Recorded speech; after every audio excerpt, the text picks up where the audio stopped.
हाय good evening everyone. So आज का हमारा टॉपिक है ग्रामर का use of will have and would have. It is very very easy topic. तो इसमें क्या है, हम सबसे पहले विल हैव से शुरू करते हैं। विल हैव का यूज़ कहाँ पे होता है? विल हैव का यूज़ हमारा किया जाता है जब इफ़ यू आर गेसिंग about something that is probably done. अगर आप किसी चीज़ का गेस कर रहे हो कि वो काम आपका हो चुका होगा, तो वहाँ पे हम विल हैव प्लस वर्ब की थर्ड फॉर्म अप्लाई करते हैं। For example, she will have left by now.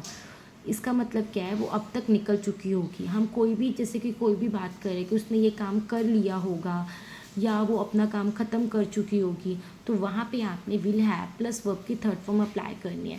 That means कर चुकी होगी। आपने सिर्फ एक तरह का एस्टिमेट लगाया है या आपने प्रोबेबिलिटी लगाई है कि हाँ वो काम हो चुका होगा, तो आपने वहाँ पे विल हैव प्लस वर्ब की थर्ड फॉर्म अप्लाई करनी है। विल हैव प्लस वर्ब की थर्ड फॉर्म, जैसे कि एक और एग्जांपल है, he will have reached home.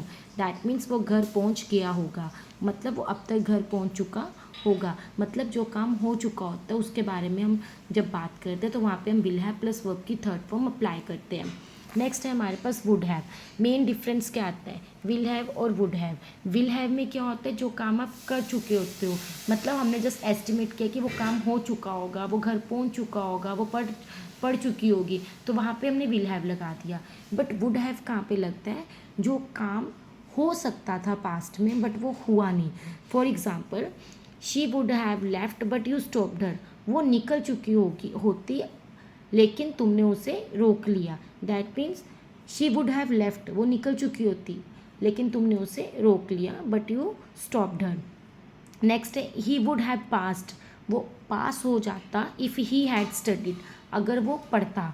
वो तो सिंपल से है कि कोई काम आप पास्ट में कर सकते थे बट आपने किया नहीं, तो वहाँ पे क्या लगता है, वुड हैव। और जो काम आप एस्टिमेट कर रहे हो कि आप वो काम कर चुकी होगी या कोई काम कर चुका होगा, तो वहाँ पे क्या लगता है, will have. For more videos like and subscribe. Thank you.